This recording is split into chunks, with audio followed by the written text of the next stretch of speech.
My fiancée betrayed me with my brother at our engagement party. My family defended them and blamed me. Years later, they had an accident, and my mother begged me to raise their baby. But my answer broke them. I'm 29 years old, I work in digital marketing, and 2.5 years ago, something happened that basically destroyed my relationship with my entire family. And honestly, I thought I had gotten over it. But then a few months ago, my mother called me with news I never expected to receive, and everything came back to the surface. I guess I should start from the beginning. When I met Victoria in college, because to understand what happened, you need to know who she was to me, or who I thought she was. I met Victoria when we were 20, in a comparative literature class that we both hated but needed for credits. She was smart, funny, had this laugh that filled the whole room, and I fell in love with her probably by the third week of class. We were together for 7 years. I mean, 7 years. We lived together for the last 4. We had plans to buy a house. We talked about having kids in a few more years. All of that. My family adored her, especially my brother Ryan, who was 3 years, too younger than me and was always hanging out with us because he didn't have many friends of his own. And I thought it was nice that they got along, that my girlfriend and my brother were close. Looking back, I should have seen it coming. All the signs were there, but when you trust someone completely, you don't look for reasons to doubt. I decided to propose to her in March 2.5 years ago, right after I got promoted at work, and I felt like we were finally ready for that step. I bought the ring, spent like $8,000, which was basically all my savings. Planned this whole elaborate thing at the restaurant where we had our first date, and she said yes. She was crying. I was crying. It was perfect. We called our families immediately after, and everyone was excited. My mother screamed so loud I thought she was going to pass out. My parents insisted we have an engagement party the following week at their house to celebrate with everyone. Victoria was super happy with the idea. She started planning everything with my mother. They picked out decorations, made a guest list. I basically just had to show up and smile. The party was on a Saturday afternoon. My parents have a big house with a huge backyard where we used to have all the family gatherings, and like 50 people showed up between family and close friends. Everything was going well. People were eating, drinking, congratulating us.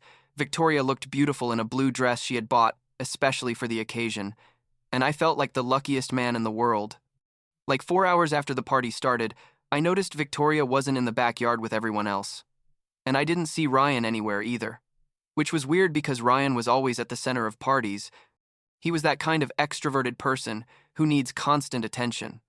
I went to look for them because I thought maybe they were helping bring more food from the kitchen or something. I checked inside the house and they weren't there. I went out to the front yard and they weren't there either. And then I heard low voices coming from the side of the house, where my parents have like an area with trees and a garden bench kind of hidden away. I approached without making noise.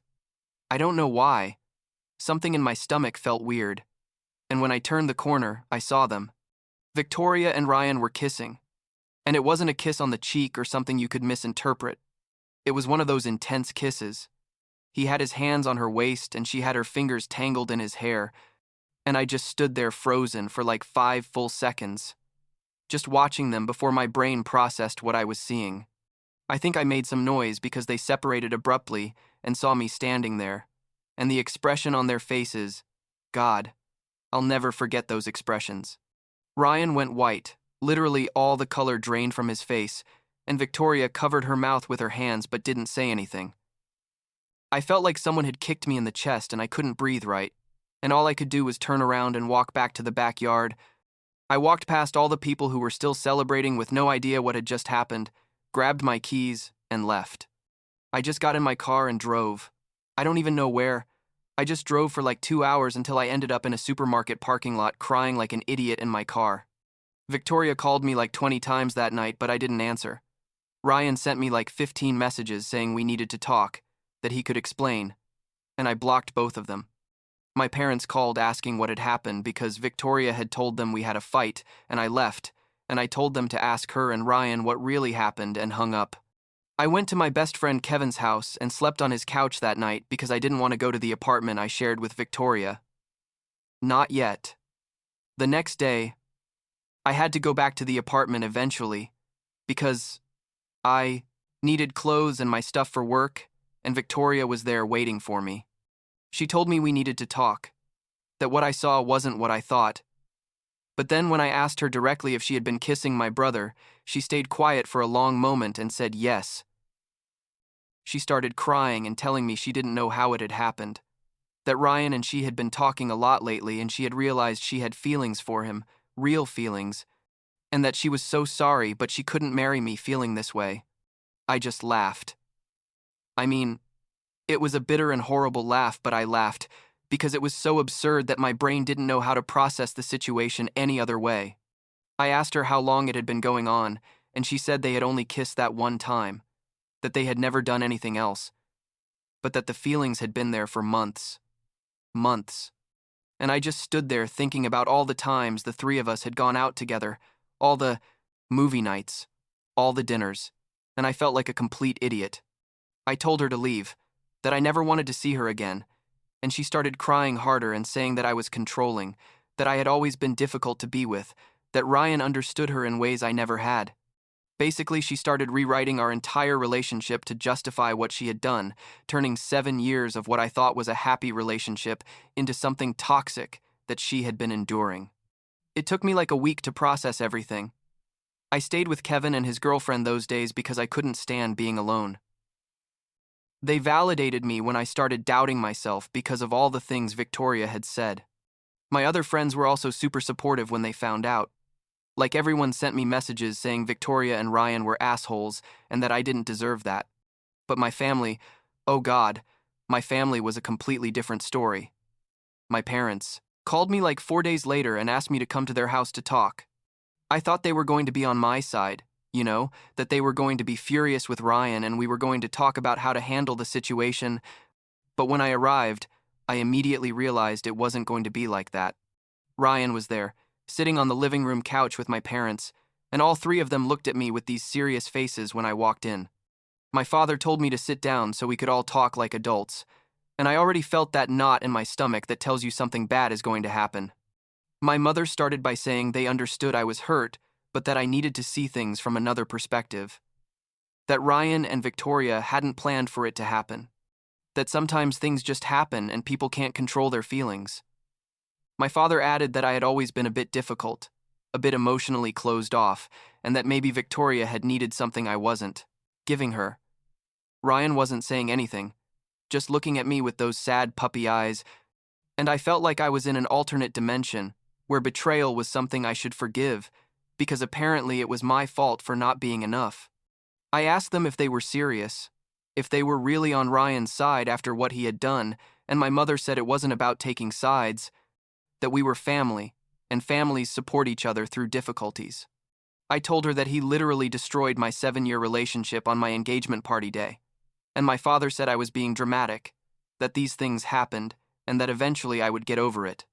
They mentioned that Victoria had already returned the ring to my mother, and that she and Ryan were trying to give themselves a real chance, and that they hoped I could be mature about it.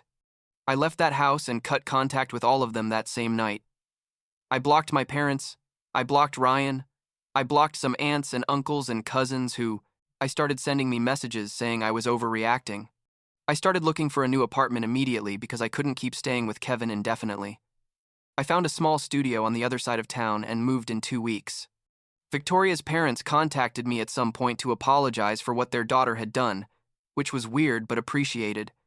At least someone acknowledged that the situation was complete shit. Months passed, and I tried to rebuild my life. It was difficult at first, because I had to relearn who I was without Victoria, without my family, without all that structure that had been my life for so long. Therapy helped. I started going like 2 months after everything, because I was basically functioning on autopilot, and I knew I needed to process things in a healthier way. Work was a good escape. I threw myself into new projects, accepted more responsibilities, basically became that person who's married to their job because it's easier than dealing with your emotions. Like a year later, I found out from a cousin who still talked to me that Ryan and Victoria had gotten married in a private ceremony, just with close family. And I'm not gonna lie, that hurt. Not because I still wanted to be with Victoria. By that point, I had realized she had done me a favor by ending things because we clearly weren't compatible in the way I thought. But it hurt because my family had been there for them. They had celebrated their relationship, and no one had considered how it would affect me. But I kept going, kept building my new life, made new friends, started dating people casually. Nothing serious, but enough to realize I could connect with other people again. 2 full years passed without any contact with my family. Not a call, not a message, not even on Christmas or birthdays. Absolutely nothing. And I was okay with that, or at least I had convinced myself I was okay with that. I had built a life I liked. I had a better apartment, a job that paid well, friends who really appreciated me. I was dating someone a bit more seriously. And then, on a Tuesday afternoon like 4 months ago, my phone rang with a number I didn't have saved, but that I recognized immediately because I had seen it 1,000 times before blocking it. It was my mother. I answered without thinking, pure instinct, and I heard her broken voice saying my name.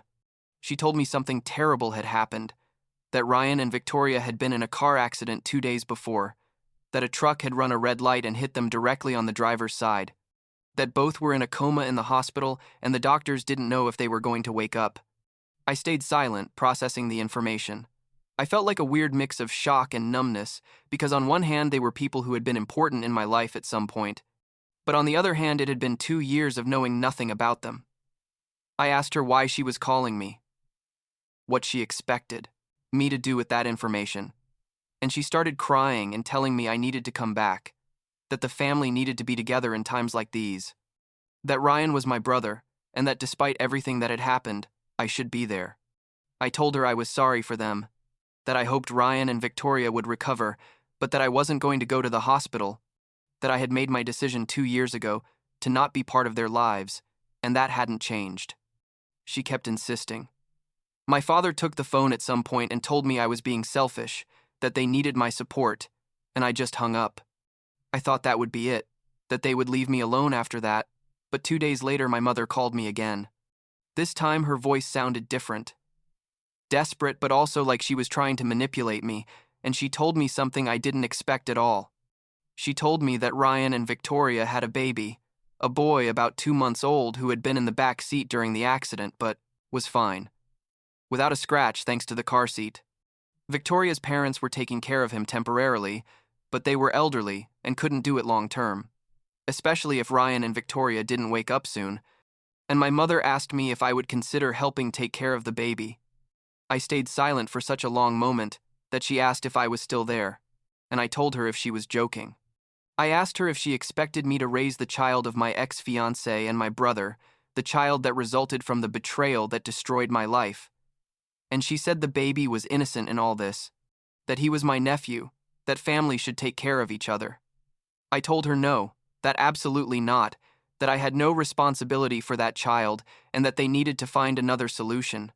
She started crying again and telling me they had no one else, that I was their only hope, and I hung up again.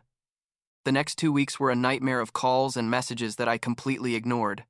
I even had to block several new numbers, because different family members started contacting me from phones I didn't know to tell me I was being cruel, that I was abandoning my family when they needed me most. My friends told me it wasn't my responsibility, that I had established healthy boundaries and should maintain them, but there was a part of me that felt guilty, not for Ryan or Victoria, but for the baby who hadn't asked to be born in the middle of all this chaos. Then my parents showed up at my apartment on a Saturday morning. I don't know how they got my address, because I had changed it since I cut contact with them. But there they were, knocking on my door insistently until I opened. They looked terrible. My mother had lost weight and had huge dark circles under her eyes. My father looked like he had aged 10 years, and I felt bad for them, despite everything. They told me they needed to talk, that please give them 5 minutes, and I let them in, even though every instinct told me not to. My mother literally started begging me, saying that Ryan and Victoria were still in a coma after 2 weeks, that the doctors had said they could be like that for months or even years, that the baby needed stability and family. My father said he understood I was angry, that I had a right to be, but that this was bigger than our family problems, that it was about a child's life. I told them it wasn't my problem, that they had chosen Ryan and Victoria's side 2 years ago when I needed their support, and that now they couldn't come asking me for help when it was convenient for them. My mother said they had made a mistake, that they had handled the situation badly, but that please don't punish the baby for their mistakes. I asked them what exactly they expected from me, and my father said they wanted me to at least meet my nephew, to go to the hospital and see Ryan and Victoria, to consider being part of the baby's care plan, along with Victoria's parents and them. I told them I wasn't going, to raise the child of the people who betrayed me, that was asking too much, but that I hoped Ryan and Victoria would recover soon so they could take care of their own child. My mother started crying and saying I was their only hope, and I asked them to leave, that I couldn't give them what they wanted. They left but kept calling, and I kept ignoring them, until like 2 weeks later, my mother sent me a message telling me Ryan had started moving, that he had opened his eyes briefly, and that the doctors were optimistic about his recovery. Victoria had also shown signs of waking up. I felt relieved, honestly. Not for them specifically, but because it meant the baby would have his parents, and I wouldn't have to feel guilty about maintaining my boundaries. I decided to go to the hospital once, just once before they fully woke up, more out of morbid curiosity and maybe to close that chapter somehow. I went on a Wednesday afternoon when I knew my parents wouldn't be there. I talked to the nurses, and they let me in to see them. Ryan looked terrible. He had a bunch of machines connected and bandages, and Victoria was in a different room in similar condition. I didn't feel anything when I saw them, not pity or anger or satisfaction, just emptiness.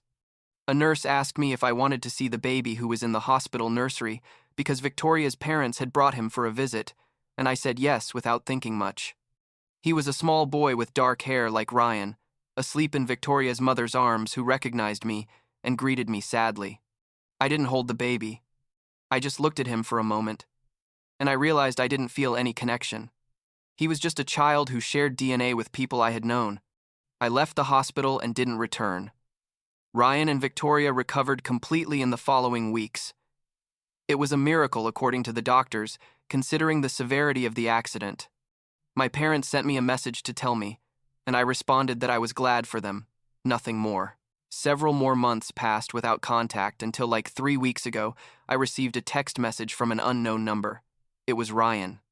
He wrote me a long message apologizing for everything, saying he had had a lot of time to think while recovering, that he realized the damage he had caused me, and that he understood if I could never forgive him. Victoria sent me a similar message 2 days later. I responded to both of them saying I accepted their apologies, that I was glad they were okay and could raise their child, but that I had no interest in rebuilding a relationship with either of them. I told them I wished them the best, but that our paths had separated permanently 2.5 years ago. They didn't respond after that. The truth is, I'm at peace with my decision. I built a life I like. The girl I was dating became my girlfriend a month ago, and things are going really well.